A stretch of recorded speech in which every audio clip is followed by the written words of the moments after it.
안녕하십니까. 신의균 국방TV 시큐리티 뉴스입니다. 자, 한반도 정세가 정말 폭풍 속으로 들어가고 있는 것 같습니다. 자, 어제는 우리 대한민국 그리고 주한미군을 아주 다양한 방법으로 동시다발적으로 공격할 수 있는 능력을 과시했던 북한이 오늘은 ICBM 미 본토를 타격할 수 있는 능력을 보여주려 했습니다. 물론 실패는 했지만요. 자, 이런 가운데 이렇게 북한 관리 제대로 못했냐, 제대로 못했지 않느냐라는 정치적 공세를 받을 수밖에 없게 된 바이든 대통령, 그를 향해서 지금 또 사우디아라비아가 엿을 또 하나 먹입니다. 어떤 내용인지 한번 보겠고요. 점점 궁지로 몰려가고 있죠. 그래서 지금 11월 8일 날 중간선거 하는데 그때 하원이 역전되어서 공화당이 다수당이 되고 하원 의장이 바뀌겠죠. 그렇게 되면. 그래서 공화당 측의 하원 의장으로 이렇게 언급이 되고 있는 그 정치인이 바이든 대통령의 탄핵에 대해 언급하기도 하는 등 지금 굉장히 스트레스를 받고 있고, 그 아들이 러시아하고의 여러 가지 커넥션이 있다라는 폭로도 나오고 있고, 뭐 이런 여러 가지 상황에서 북한이 굉장히 스트레스를 받게 만드는 이런 상황. 어쩌면 바이든 대통령이 정치적 이 난국을 타개하기 위해서 굉장히 큰 결심을 할 수도 있지 않을까. 지금 점점 궁지에 몰려가고 있는 바이든 대통령, 그리고 북한이 왜 맞을 수도 있는 짓을 하고 있는가, 이런 것들을 보도록 하겠습니다. 신의균의 국방TV 구독, 알림, 좋아요 눌러주십시오. 잠시 주춤했던 국제 유가가 다시 크게 상승할 조짐을 보이고 있습니다. 각지에서 통제 불능 상태로 번지고 있는 이란 시위로 위기감을 느낀 이란이 출구 전략으로 사우디와 미국을 공격할 준비를 하고 있다는 소식입니다. 최근 석유 감산 조치를 내리며 미국과 관계 파국을 맞이했던 사우디아라비아가 미국 측에 이란의 공격 경보를 공유하고 공동 대응 준비에 들어갔다고 복수의 중동 매체들이 현지 시각 11월 2일 보도했습니다. 사우디아라비아는 전날 오전까지만 하더라도 중국 시진핑 국가주석의 방문과 양국 정상회담 일정을 밝히면서 미국과 다른 길을 갈 것임을 시사했는데요. 1일 오후 미국 측에 곧 이란의 공격이 있을 것이라는 첩보를 공유하면서 공동 대응 준비를 요청한 것으로 전해졌습니다. 사우디 정보당국은 40일 넘게 이어지고 있는 이란 반정부 시위가 전국 각지로 확산되며 혼란이 가중되자 이란이 국내 이슈를 국외 이슈로 돌리기 위해 사우디아라비아 주요 시설과 이라크 내의 미군 시설을 직접 공격할 준비를 하고 있다며 미국에 공동 대응을 요청했습니다. 사우디가 요청한 공동 대응이란 이란과 이란이 배후로 있는 후티 반군에 의한 대규모 탄도미사일, 드론 공격, 요격 작전인데요.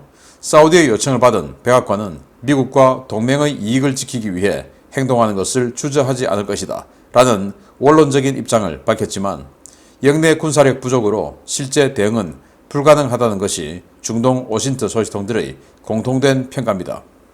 이란은 이미 분위기 조성에 들어갔습니다. 이란은 지난 10월 말 호세인 살라미 혁명수비대 총사령관 명예의 담화를 통해 미국과 이스라엘, 사우디가 이란 시위를 부추기며 체제 전복을 시도하고 있다라고 맹렬히 비난하면서 이를 좌시하지 않겠다고 경고하며 영내 긴장을 크게 높이고 있습니다.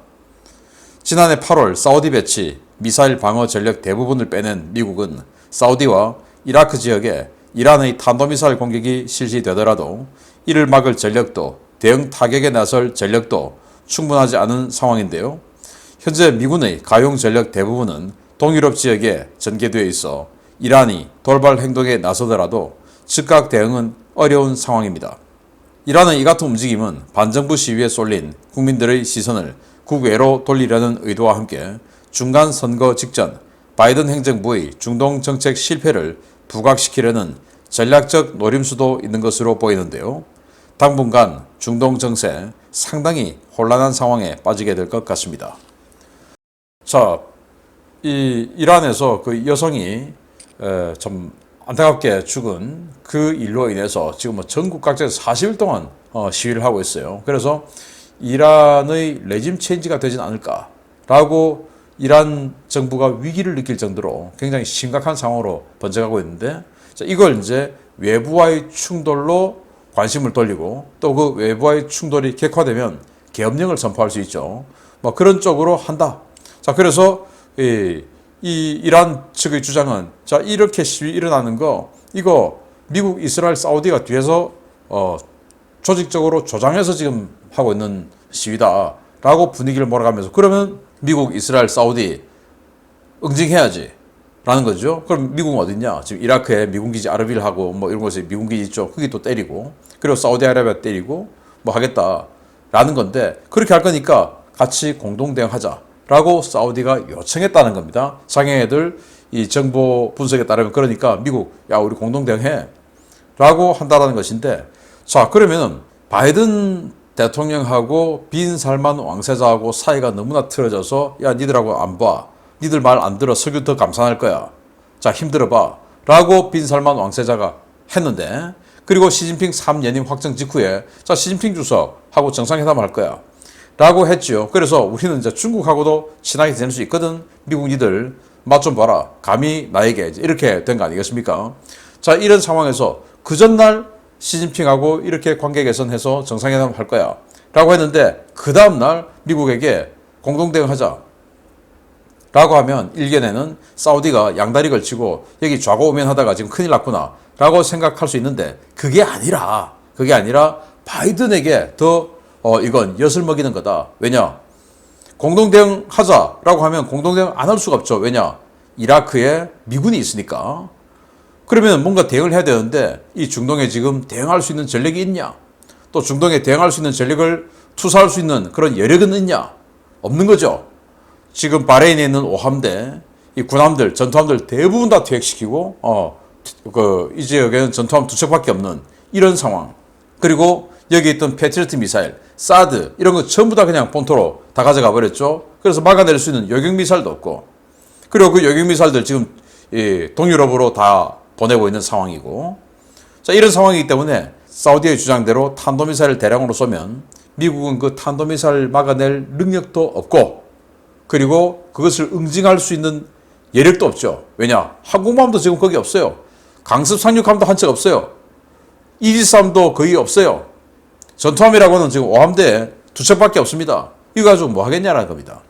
자 그러면 미국 국민들이 야 니들 도대체 뭐 하느라고 지금 이렇게 됐냐 라고 비난을 받을 수 있는 이런 상황이 되었는데 자 지금 바이든은 이 국내 정치 부분에 있어서는 부정부패 그리고 그 아들이 러시아와의 커넥션 막 4천만 달러 서로 있고 막 희한해요 지금. 그리고 인플레 생겼죠. 그 인플레의 원인은 석유 가격 안정 못 시켜서. 그런데 석유 가격 왜 안정 못 시켰냐? 사이 안 좋으니까. 충분히 할 수 있음에도 불구하고 이런 이 중동 지역을 컨트롤할 수 있는 능력을 스스로 상실해 버렸으니까 안 된다라는 이런 문제. 그리고 이제 국제 정치적으로는 러시아 문제, 북한, 이란 이런 문제들. 그리고 종합적인 중동 문제 이렇게 겹쳐서 도대체 한 게 뭐 있냐라고 지금 며칠 후에 평가를 받게 되지 않을까라는 생각이 드는데요. 자 이런 상황에서 북한 이야기 좀 하겠습니다. 북한은 미국 전략자산이 한반도 주변에 전개되면 그 전략자산이 물러갈 때까지는 도발을 자제하는 모습을 보여왔었습니다. 그런데 이번 도발은 엄청난 수준의 미군 자산이 한반도 주변에 집결해 있는 것을 알면서도 역대급 규모로 자행되고 있는데요. 역시 믿는 구석이 있었습니다.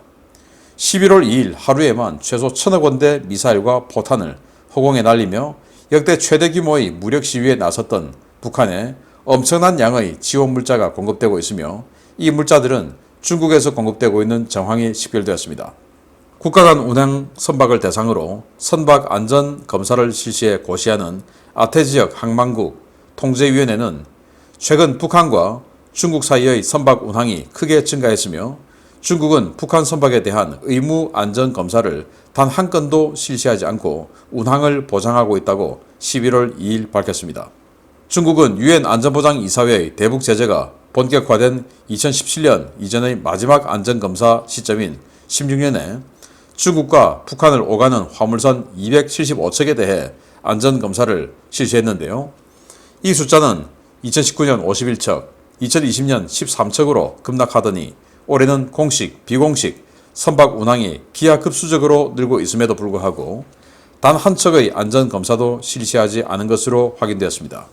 AIS상으로 확인되는 북중 화물선 운항은 중국 옌타이 항에서만 하루 20척이 식별될 정도로 숫자가 늘어났는데요. 이 여파 때문인지 북한에서는 최근 한 달 사이 곡물을 제외한 주요 식료품 가격이 급락하는 현상이 보고되고 있습니다. 데일리 NK 등 복수의 북한 전문 매체들에 따르면 지난달 30일 기준 쌀 1kg의 가격은 5,840원으로 점차 하락세를 보이고 있는데요. 곡물을 제외한 다른 대체 식품들의 시장 가격은 불과 한 달 사이 혁명적으로 떨어졌다는 표현이 나올 정도로 급락했습니다. 북한에서 가장 중요한 지방 보충 식품으로 귀한 대접을 받는 식용유는 1kg에 28,000원에서 30,000원 사이에서 거래되었었는데요. 지난달 중국산 식용유가 시장에 대량으로 풀리면서 30일 평양 가격 기준 23,000원으로 폭락했습니다. 주민들이 이렇게 많은 콩기름이 시장 매대에 올라온 것은 처음 본다 라는 반응을 보이고 있을 정도입니다. 중국산 된장과 고추장, 설탕, 조미료와 가공식품류의 유통도 크게 늘어났는데요. 특히 장류의 경우에는 15,000원에서 20,000원에 거래되던 제품들이 8,000원대까지 떨어진 것으로 보고되고 있습니다. 이는 최근 재개된 북중 화물열차 운행, 급격히 증가한 북중 화물선 운항의 여파로 풀이되고 있는데요. 북한에서는 최근 주요 무역상과 돈주들의 외화가 씨가 마를 정도로 극심한 외화 부족 상황이 보고된 바 있기 때문에 이 물자들은 외화를 주고 구매한 것이 아닌 중국 측의 지원 물자일 가능성이 큰 것으로 분석되고 있습니다. 중국은 지난 7월부터 현재까지 유엔 안보리에 매월 의무적으로 보고해야 하는 정제유 공급량도 신고하지 않고 지난 8, 9월에는 미사일 발사 차량에 쓰일 수 있는 대형 차량용 타이어를 무려 17만 개 이상 북한에 공급하기도 했는데요. 극심한 외화 부족을 겪고 있던 북한이 이러한 물자를 구매하는 것은 현실적으로 어렵기 때문에 해당 물자들은 중국이 북한 측에 공급해 준 것으로 북한과 중국의 급격한 밀착이 이루어지는 시점에 벌어진 이 북한의 대대적인 미사일 도발, 아무래도 가장 우려하던 그림이 현실로 그려지고 있는 것 같습니다. 여러분들 북한 관련해서 관심 있게 지켜보신 분들은 북한 패턴 다 알고 계시죠? 한미연합훈련을 대대적으로 하면서 이 미군 자산들이 많이 들어왔을 때는 좀 들어오기 전에는 이 입으로서 비난하고 하다가 들어오고 나면 좀 엎드리고 있다가 딱 나가면은 그때 이제 미사일 도발, 핵실험 이런 것들을 해왔었습니다. 그리고 또 미국이 다시 무력시위를 하기 위해서 항모 들어오고 동해 들어오고 뭐 이러면 또 가만히 있다가 나가면 또 했습니다. 그런데 지금 비질런트 에이스 하면서 어마어마한 이 항공자산들이 들어와 있는데 이 240대의 이 항공자산으로 마음먹으면 그냥 북한 오늘 밤에 초토화시킬 수 있죠. 그럼에도 불구하고 이렇게 도발을 한다. 그건 뭐냐? 믿는 구석이 있다. 누굴 믿냐? 중국이더라. 이 말입니다. 그래서 이 선박의 안전검사를 해야 하는 의무사항, 특히 북한 선박은 노후했기 때문에 안전검사 해야 되죠. 그런데 이 산둥반도 옌타이에서부터 북한 쪽으로 왔다 갔다 하는 이 선박들에 대해서 어마어마하게 지금 많이 늘었는데 한 건도 안전검사를 하지 않는다. 안전검사를 하면 화물이 뭐 있는가 들여다봐야 되죠. 그걸 안 본다는 겁니다. 그러면 그 화물에 수상한 놈이 섞여 있다. 자, 그러면 중국에서 지금 정황이 식료품 가격이 확 떨어지니까 중국에서 북한으로 식료품 또 이 식료품 보조제들, 조미료들 뭐 이런 것들이 엄청나게 들어갔을 것이다 라고 판단이 되죠. 자, 그런데 화물선이 엄청나게 많이 들어갔어요. 그런데 나올 때는 빈배로 나오겠습니까? 아니죠. 화물선은 들어갈 때 이 짐 싣고 들어가서 나올 때는 이 짐 싣고 나오죠. 반드시 채워서 나오죠. 그래서 뭐 채워 나왔겠냐 라는 것이죠. 바로 러시아에 공급할 탄약을 싣고 나온 거 아니냐 라는 게 지금 미국 측의 시각입니다. 그런 정황을 미국 측이 또 가지고 있어요. 그거 제가 다음 소식에서 알려드릴 텐데, 자, 그러면서 최근에 이렇게 어마어마한 미군 자산이 지금 240대 넘는 항공 자산이 한반도 집결해 있죠. LA급 핵잠수함 토마호크 12발 탑재한 LA급 핵잠수함 들어와 있죠. 본토에서 발진한 B-52 들어와서 동해에서 무력 시위하죠. 아메리카 강습 상륙전단 4세포 대기하고 있죠. MQ-9B 그냥 들어가서 바로 그냥 암살할 수 있는 이 무인기 4세포 대기하고 있죠. 로널드 레이건 항모, 그리고 T-40 강습 상륙 항모 지금 오키나와 인근에 대기하고 있죠. 그리고 B-1B 폭격기들 대기하고 있죠. 이런 상황에서도 이런 짓거리를 한다. 중국이 봐주는데 그 정황이 지금 계속 설명해 드린 것이고, 또 타이어가 8, 9월에 무려 17만 개가 들어갔다. 자, 이것들 우리나라도 우리 뭐 현대자동차나 이런 데서 굉장히 훌륭한 트럭들 만듦에도 불구하고 그래도 대형 트럭들 해외에서 수입 많이 하죠. 지금 뭐 지나다니다 보면 그 뭐 스웨덴이나 독일제 마크 붙인 그 대형 트럭들, 트레일러들 우리는 많이 볼 수 있습니다. 뭐 벤츠라든지 스카니아라든지 볼보라든지 이런 대형 트럭들 많이 보지 않습니까? 그만큼 대형 트럭 어렵다 이겁니다. 그런데 북한이 8월 달에 54,068개의 대형 타이어, 9월 달에 119,565개의 대형 타이어. 북한에 그렇게 대형 트럭이 많나요? 안 많죠. 그럼 도대체 그 대형 타이어가 어디 들어갔냐? 이런 거 만드는 데 들어갔다. 그리고 북한에 있는 차량용 장갑차, 그거 만드는 데 들어갔다. 그 타이어도 또 이제 쓰면 교체를 해줘야 되니까 그 교체하는 데 들어갔다. 그럼 중국이 이런 짓 하면 됩니까? 안 됩니까? 안 되죠. 이런 것들을 바이든 대통령이 다 밝혀내야 되는데 이게 하나하나가 국제정치의 실패로 드러나고 있다.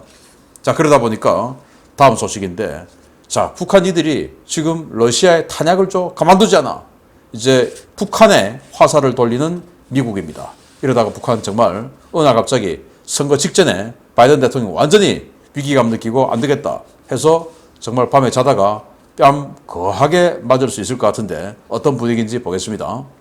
중간 선거를 앞두고 유가 상승과 지난 대선 이슈, 팬데믹 통제, 아들과 관련된 악재가 연달아 터지면서 심기가 대단히 불편해진 조 바이든 미국 대통령을 겨냥한 북한의 도발이 계속되고 있습니다.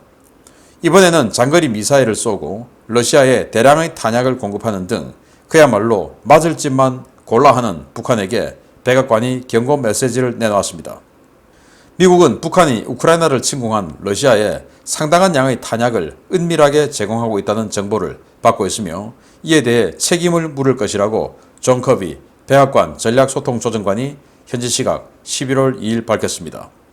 커비 조정관은 북한은 이들 탄약이 중동이나 북아프리카로 보내는 것처럼 꾸미고 있지만 실제 행선지는 그곳이 아니라는 것을 알고 있다 라며 우리는 동맹, 우방국들과 함께 유엔 등에서 북한에 대해 추가적으로 책임을 묻는 조치를 논의할 것이다 라고 밝혔습니다. 미국은 최근 북한 화물선들의 해상 활동이 급증한 것에 주목하고 이 화물선에 불법 무기나 탄약이 실려 중국 등을 경유해 러시아에 유입될 가능성이 있다고 보고 있는데요. 미국은 북한의 대러 탄약 공급과 함께 불법 인력 송출 등을 통한 간접적인 참전 준비 동향도 추적하고 있는 것으로 전해졌습니다.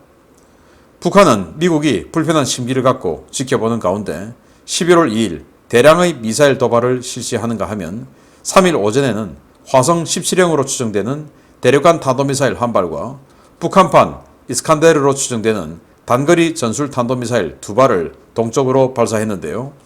이 가운데 화성 17형은 지난 3월 16일 실패에 이어 이번에도 2단 추진체 정상 점화에 실패하며 통해로 추락했습니다. 화성 17형은 순환비행장 일대에서 발사되어 직선거리 760km, 정점 고도 1920km를 기록한 상태에서 추락했는데요. 미사일의 고도와 비행거리, 2단 추진체, 정상 점화 실패 등을 고려했을 때 미국 본토 타격 능력을 가진 ICBM의 고각 사격을 통해 미사일 기술을 과시하려 했던 것으로 추정됩니다. 북한은 지난 3월 24일 화성 17형이라고 주장한 화성 15형 시험 발사에서 비행거리 1080km, 정점 고도 6200km를 찍으면서 사거리 15000km급의 ICBM 기술을 확보한 바 있는데요. 여기서 탄도 중량을 느리고 다탄두 기능을 탑재한 화성 17형 기술을 완성해 미국 동부 지역에 대한 다탄두 핵 공격 능력을 확보하기 위해 가까운 시일 내에 추가 발사 시도를 할 것으로 예상됩니다. 북한은 이 같은 연쇄 도발은 중간 선거 참패가 사실상 기정사실로 받아들이고 있는 상황에서 최근 그 심기가 크게 불편해진 바이든 대통령을 더욱 자극할 것으로 보이는데요. 북한 지도부 도대체 뒷감당을 어찌하려고 이러는 것인지 모르겠습니다. 자, 지금 핵실험 이야기까지 나오고 있는데 핵실험은 조금 시기상조가 아닌가라고 볼 수 있는 것이 지금 뭐 핵실험 하지만 핵실험 정찰기인 콘스탄트 피닉스 WC-135는 지금 이 동아시아에 안 들어왔어요. 그 말은 미국은 지금 핵실험 가능성은 낮게 보고 있다. 그러면서 탄도탄을 추적할 수 있는 여러 자산들은 그 요소에 배치를 하고 있어요. SBX-1 탄도탄 추적할 수 있는 어마어마한 엑스밴드 레이더죠. 그게 지금 하와이의 앞에서 지금 대기를 하고 있고, 그러니까 북한이 ICBM 쏘아서 하와이 쪽으로 태평양 쪽으로 날리는 이런 것들을 대비해서 그 SBX-1 탄도미사일 추적 그 초대형 엑스밴드 레이더를 하와이 배치, 그리고 하워드 렌젠 탄도미사일 추적함을 일본 동쪽 태평양상에 배치, 이렇게 해서 태평양을 넘어서 일본 열도를 넘어서 태평양으로 날아가는 이런 것에 대해서 진작에 대비하고 있습니다. 그러나 핵실험 관련한 정찰기나 뭐 이런 것들은 안 와 있어요. 자, 이런 상황에서 지금 뭐 아들 문제, 이런 여러 가지 정치 공세에 시달리고 있으면서 이제는 하원을 다수당을 뺏기고 상원도 다수당 뺏기고 이런 것들이 가시화되는 며칠 안 남은 이 상황에 사우디 문제, 우크라이나 문제, 러시아 문제, 이란 문제, 중동 석유 문제, 모든 것이 제대로 된 게 없는 이 바이든 대통령에게 지금 계속 양뺨을 때리고 있는 북한. 근데 이란, 러시아 이런 나라들 중에서 북한 어느 나라가 제일 만만하겠습니까? 정말 이러다가 어느 날 갑자기 욱해서 바이든 대통령이 물론 뭐 욱해서 전쟁은 안 하겠지만 지금 들어와 있는 이 전력만으로도 충분하니까 북한이 이런 식으로 가다가는 정말 큰일 날 가능성이 있다라는 말씀을 좀 드리면서 뭐 어떤 면에서는 그렇게 큰일 좀 내주면 어떨까? 더 이상 저렇게 날뛰지 못하도록. 미친 개는 몽둥이가 약인데 우리는 지금 몽둥이가 없죠. 그런데 몽둥이는 미군이 가지고 있어요.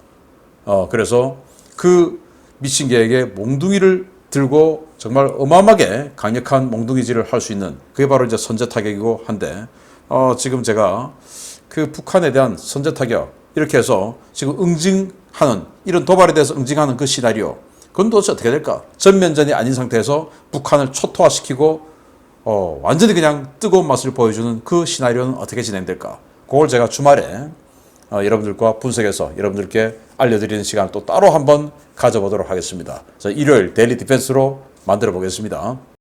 자, 계속 여러분들께 분석 알려드리겠습니다. 신인균의 국방TV 구독, 알림, 좋아요 눌러주십시오. 감사합니다.